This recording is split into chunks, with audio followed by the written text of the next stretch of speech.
The fourth law, make it satisfying. How to stick with good habits every day. Trent Dearsamid was 23 years old when he joined a stock company. He was a rookie and no one really expected that much from him. He used to begin each day with 2 empty jars at his desk every morning. One would have 120 paper clips and the other would have 0. He would start to make phone calls, and with every phone call take 1 paper clip from the full jar to put it to the empty jar, till the full jar became empty and the empty jar became full. In 18 months, this inexperienced person was bringing $5 million to the firm. Keep your habits on track. Making progress is satisfying, and having visual markers to track reinforces your behavior. Benjamin Franklin had a booklet used to record his progress. Jerry Seinfeld uses a habit tracker and writes a joke every single day. Habit tracking builds a series of visual cues. A study of over 1,600 people found that those who kept a food log lost weight faster than those who did not. Habit tracking. It provides visual progress and it keeps you honest, because if you write it down and then look back, it's more accurate than trying to remember it in your mind, which you can forget. It shows that you're moving forward, which can increase your motivation. However, tracking habit can be tedious. It could seem like a hassle to count calories when you can just tell yourself, hey, I will eat less or more, depending on your goal. Tracking should be easy and automated as much as possible, such as in a Fitbit. Habit stack and habit track. After I finish at the gym, I will record in my workout sheet. After I put my plate in the dishwasher, I will write down what I eat. How to recover when habits break down.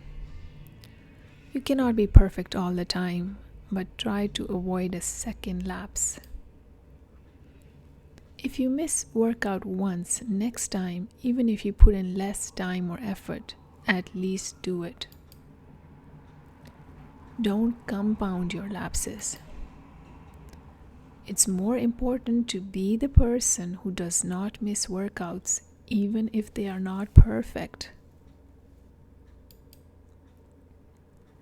Going to the gym for 5 minutes may not improve your performance of shape, but it does reinforce your identity, keeps your goal in mind, and keeps you motivated.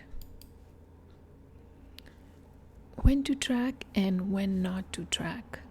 If you have a restaurant and you want to see if food is good, one way to measure is count the number of customers. But then, many customers who will come may not be satisfied. So, just having more customers does not necessarily mean you have more food, better food. Another way to see is how many finish a meal or leave a tip. In the first method, where you're counting customers, you get a limited picture because, like I said, just because somebody is coming to eat doesn't mean they like it. But if you're looking at how many finish the meal or leave a generous tip, you might get a better measure of how many satisfied people there are. However, these things can also make us too engrossed into numbers and to forget the actual purpose of why we are tracking in the first place.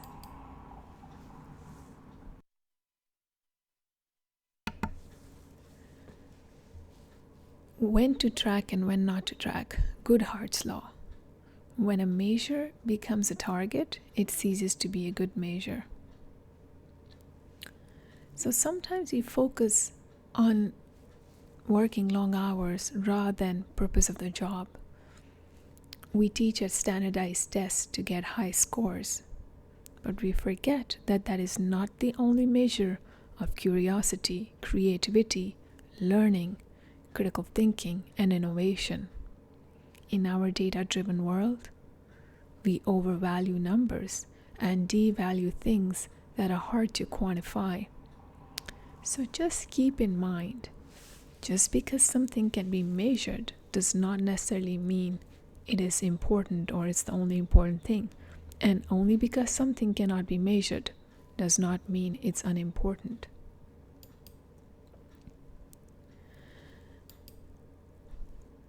Non-numerical values are important. You're working out. Your weight may not change, your measurements may not change, but you may look better, you may feel better, and you may not necessarily be able to put a number on that, but it is very significant to be happy. Chapter summary. Making progress is a very satisfying feeling. A habit tracker can help you see your progress by providing visual cues. Try not to have a second lapse.